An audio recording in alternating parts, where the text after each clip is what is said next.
This is not our first meeting. It's our 10th meeting. But I said in our discussions that I think it's the most consequential. The last time the three of us met was a short time before the October 7th massacre, before terror once again reminded us that stability in this region is never guaranteed, and then strength, clarity, and cooperation are not options. They are a must.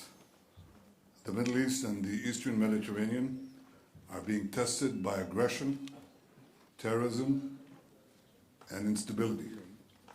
Our partnership provides strength, clarity, and cooperation that will prevail over chaos. It also offers new opportunities for prosperity. We're cooperating and discussed in detail cooperation in many fields: energy, technology, connectivity, and also security that guarantees this all. We will advance IMEC, the India, Middle East, Europe Economic Corridor. This is an idea that has been brought forward before, but we think we have to put it into reality. It's a maritime rail pipeline, energy pipeline, and cable connectivity between Asia and Europe, going through Israel, Cyprus, and Greece.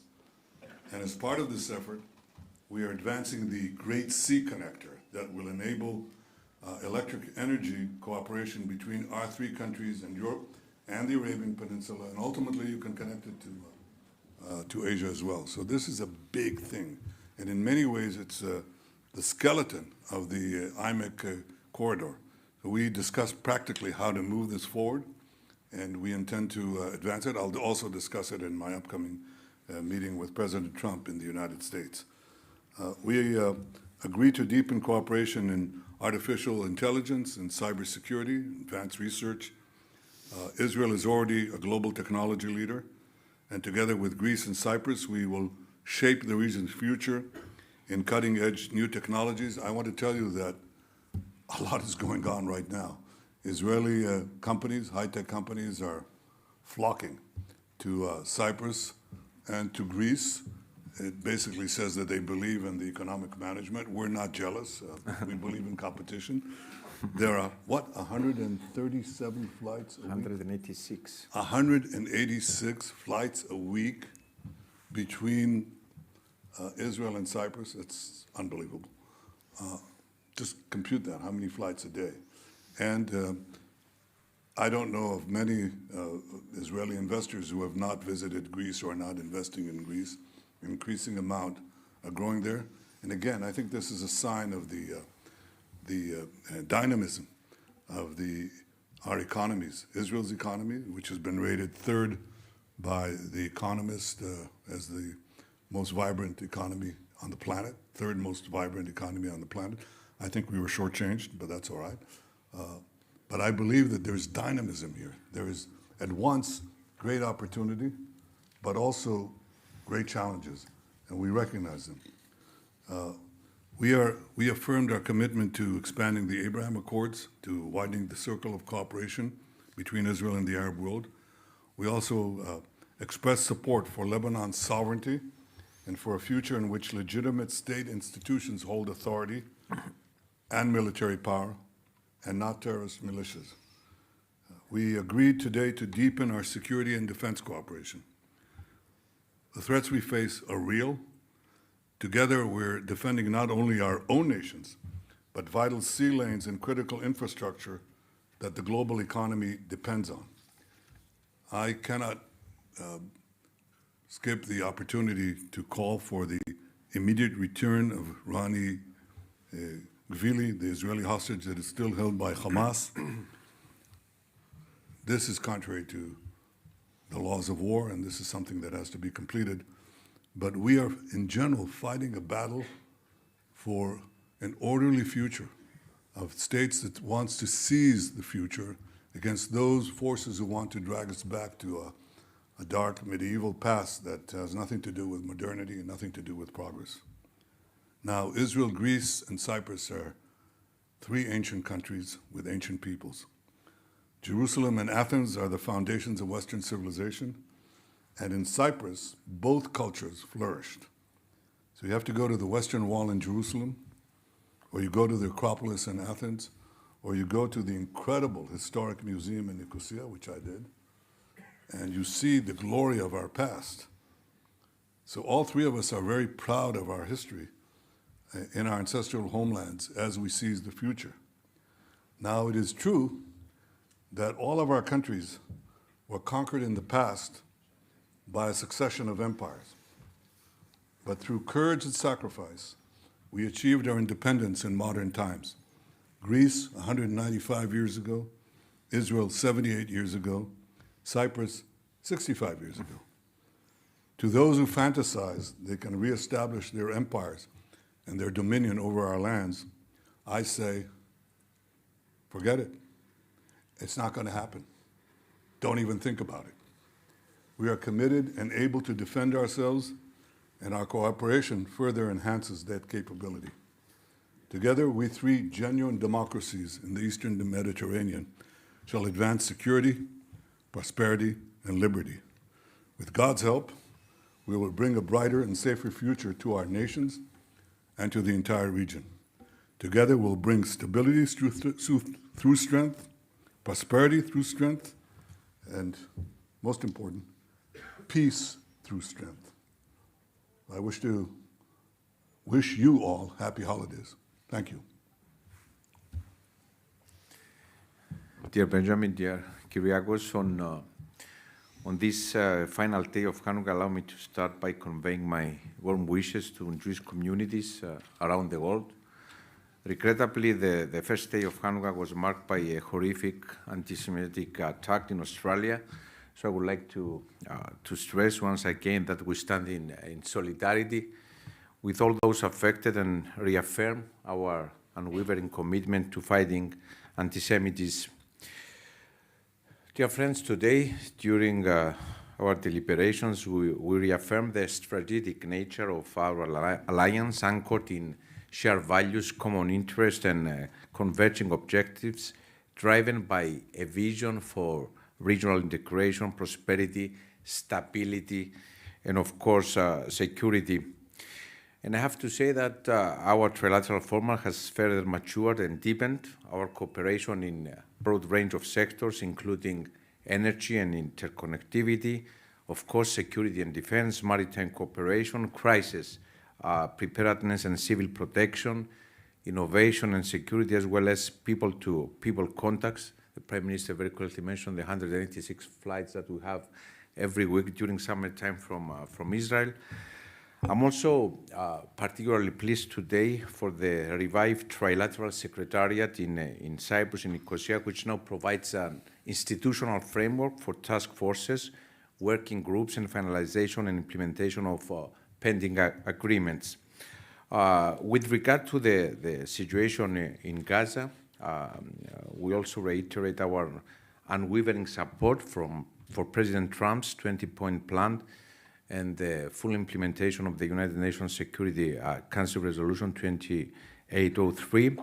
Cyprus, as you know, building upon the Amalthea Plan, continues to support humanitarian assistance, security, and early recovery efforts through our 6-point plan, first presented during the Sharm el-Sheikh meeting in October, which fully aligns with President Trump's initiative, as well as through our active participation in the Civil-Military Coordination Center, always in full respect of Israel's legitimate security needs.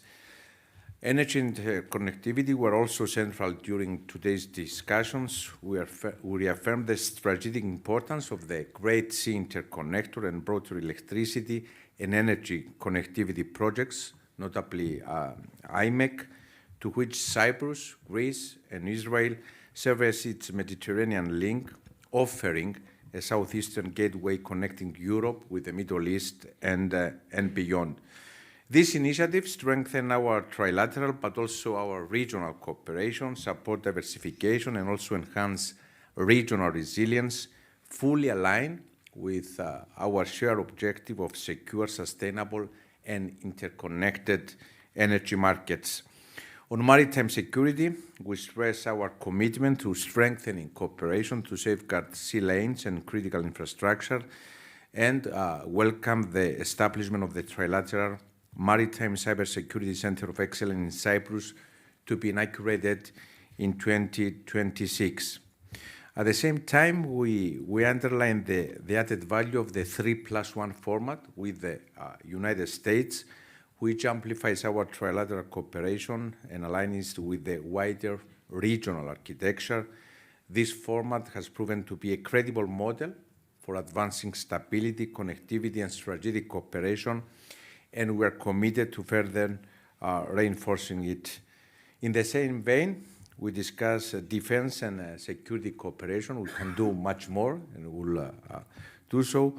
Also within the 3+1 framework, recognizing at the same time that much more can be achieved in the fields of counterterrorism, cyber, and energy security, always in support of regional stability. Allow me also to say that as today's summit takes place just 8 days before Cyprus assumed the presidency of the Council of the European Union, we had the opportunity to exchange ideas, especially having in mind that one of our key priorities will be the further strengthening of the European Union relations with the region, including, of course, Israel. Dear friends, our presence here today is not symbolic, it is substantive. The partnership between Cyprus, Greece, and Israel is of strategic importance, not only for our three countries, but also for our region and beyond. And together, we'll continue to work in a spirit of trust and cooperation to strengthen stability, security, and prosperity throughout the Eastern Mediterranean. Thank you, Prime Minister. Thank you. Well, Prime Minister, thank you for hosting us today in Jerusalem. And as you pointed out, this is the 10th trilateral summit between Greece, Cyprus, and Israel. And I think this reaffirms the depth, the maturity, but also the strategic importance of a partnership that has clearly stood the test of time, has proven resilient and adaptable, and continues to contribute significantly to the stability and security in the Eastern Mediterranean. Let me also echo what Nikos said and express our profound abhorrence at the horrific terrorist attack which took place in Sydney. I extend on behalf of the Greek people my heartfelt condolences to the families of the victims, and I would also like to express our solidarity to the Jewish communities worldwide. Anti-Semitism has no place, I repeat, no place in our democratic societies, and combating hatred, bigotry, and racism in all their forms is a shared responsibility, and unfortunately needs to be a continuous endeavor. Our region is undergoing profound change. The last time we met in 2023, things looked very different. We've now entered a new geopolitical phase.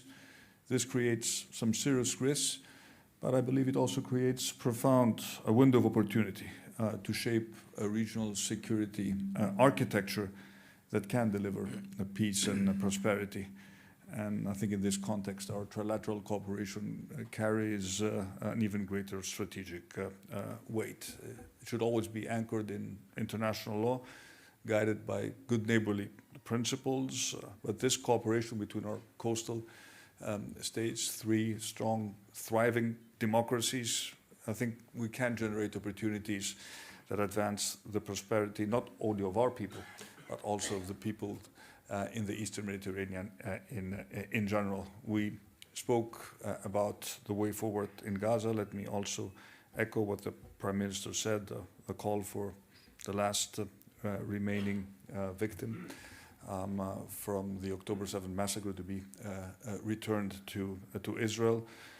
But I do believe that after 2 years of war and following President Trump's personal engagement, a new opportunity has emerged, and advancing the 20-point peace plan and moving forward to the second phase of an agreement should be a shared responsibility, always making sure that we completely eliminate the threat of terrorism, guaranteeing Israel's security, and further enhancing regional stability. We always stand ready to contribute to the day after through diplomacy and stabilization efforts. I think we're a country that is well respected in the region, and should there be an opportunity to play this role, we will certainly embrace it.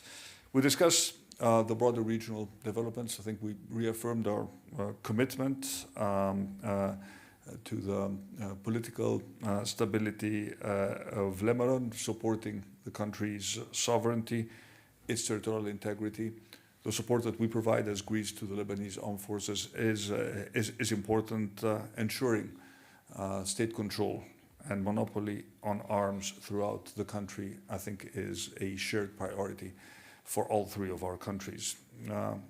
On Syria, the 1 year after the fall of the Assad regime, we stress that restoring security and stability, but also the full respect for the rights of all religious and ethnic communities. And let me make a point here about the need to protect, in particular, the Christian Orthodox communities of the Middle East, which in Syria have suffered persecution. This needs to be an essential parameter for a durable political settlement. We spoke a lot about the areas of mutual cooperation in various strategic areas, security and defense, where our two countries are already doing a lot together. Thank you for raising technology and innovation. I think we're at the beginning of a tremendous AI revolution, and we need to seize its power in a positive and constructive manner. But there's also more we can do in areas such as emergency preparedness. We always stand shoulder to shoulder when natural catastrophes strike our countries, and I would envision a more structured way to cooperate when it comes to civil protection, in particular when it comes to dealing with wildfires, but even areas such as water management, where Israel has made tremendous progress, are becoming much more relevant for our two countries at a time when the climate crisis is already present and impacting us in numerous different ways. The Prime Minister and the President spoke about the importance of energy and connectivity. Greece is emerging as a key energy hub in the southeastern European. We are a gateway for LNG, which is something that could be very relevant to both Cyprus and Israel. We're becoming a net exporter of electricity, and of course ensuring that the important interconnection projects that connect our three countries move forward remains a key priority for our three countries. Maritime security was discussed, another key priority, especially for Greece as a leading maritime nation. And the President mentioned the Maritime Cybersecurity Center of Excellence in Cyprus. This is expected to become operational next year, and this will enhance the protection of our shared maritime territory. And of course, next year, our navies and coast guards will conduct a joint exercise focused on marine pollution response. We also discussed the importance of IMEC and the necessity to move from what is currently a vague concept to specific deliverables, project-oriented deliverables that will demonstrate the great value of this strategic corridor that will connect India, the Middle East, Israel, Cyprus, and continental Europe. We see a lot of potential in working together in these projects, and as we see a lot of potential in further reviving and strengthening, and I'm sure this is a point that you will make when you visit the United States over the next days, in the 3+1 cooperation of the United States, this remains central to our vision for a stable and prosperous Eastern Mediterranean. I think the U.S. engagement adds obviously clear value, particularly in energy and infrastructure. And let me again repeat here how quickly the U.S. moved to sign agreements in Greece, but also with Greece, to activate the vertical corridor, which will send American liquefied natural gas through Greece to Bulgaria, Romania, Ukraine, Moldova, Hungary. This is adding another geopolitical and geoeconomic dimension to the Eastern Mediterranean, and I think keeps the United States very interested in the region. So let me conclude by repeating that this partnership has delivered concrete results, and it will deliver even more concrete results in this new era of challenges and opportunities. We very much look forward to continue working together and building on this exceptionally successful trilateral cooperation. Prime Minister, thank you. Thank you. Thank you again. Thank you. Please. Okay, thank you very much. The spokesteams of the three countries will release a joint written statement shortly. Now we will be taking questions. The first question, please. Channel 14. תודה רבה ראש הממשלה. אנחנו שומעים לאחרונה פרסומים על תרגילים שמתקיימים באיראן שמכוונים נגד ישראל. יש לנו ממה לחשוש? אנחנו יודעים שאיראן מקיימת תרגילים בתקופה האחרונה. אנחנו עוקבים אחרי זה, ואנחנו עושים את ההיערכות הנדרשת. אני רוצה להעביר כאן בצורה ברורה לאיראן. כל פעולה נגד ישראל תענה בתגובה חריפה מאוד. Channel 24, Ari, please. ראינו פרסומים אתמול לגבי אלי פלדשטיין. השאלה אם אתה עדיין חושב שהוא פטריוט ישראלי נלהב.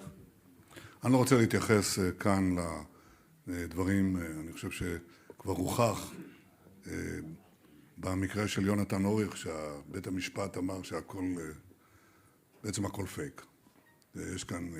אין כאן עבירה, יש כאן פשוט ניסיון של הכפשה. וחבל שכורכים אדם, לוחצים עליו, גוררים אותו לכל מיני אמירות שאין להם שום בסיס. We want to take questions in English because we have guests here that don't speak Hebrew. So if somebody wants to ask a question in English, Dani Zaken? Yep, please. Kalispera, Prime Minister and President. What's the message that you're sending from here to Turkey? Excuse me, we're taking questions for the Prime Minister of Israel. No, you can ask me that. That's okay. Fine. Okay. Well, I would love to get answers from them too.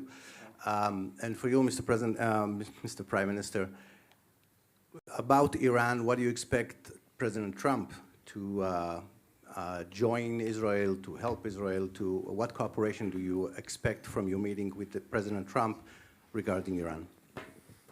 Look, we are not seeking confrontation with anyone. I can speak on behalf of Israel, and I think for my two partners here, no one seeks confrontation. On the contrary, we seek stability, prosperity, and peace, exactly as the three of us said.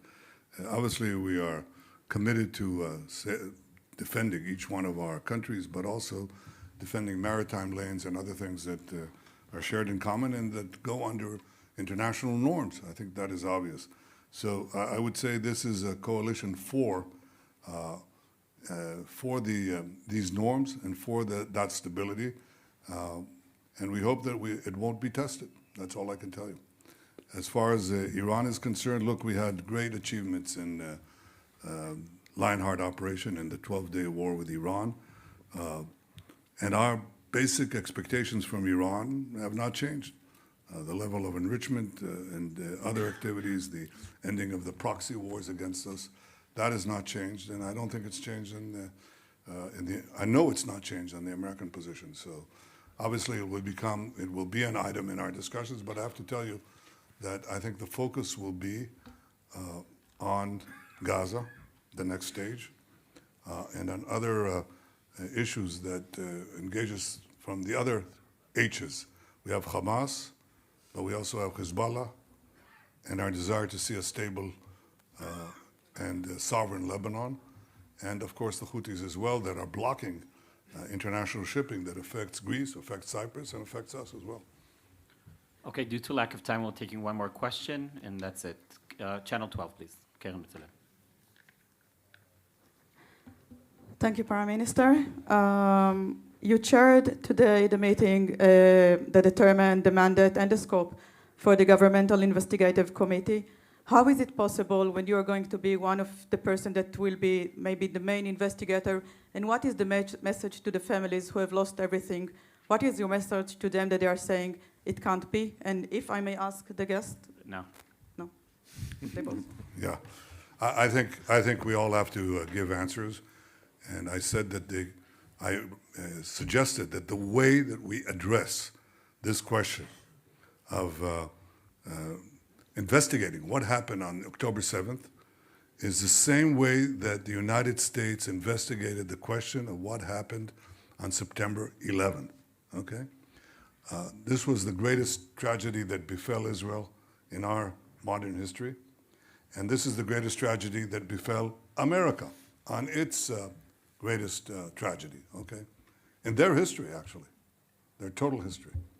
All right, so what did the United States do? They had a president, okay? He was there. What did he do? He said, look, there's no way to turn this into a partisan issue. So I'm going to turn to both Republicans and Democrats and establish a special committee. He actually legislated a special law. And he said, this is a law for the investigative, a bipartisan investigative commission to investigate what happened on September 11th. That's exactly what we are doing. I suggested that the only way that this can be dealt with is to establish a bipartisan investigatory committee, half of whose members will be appointed by the coalition, half of whose members will be appointed by the opposition. There is no better way to do this. They can ask any question.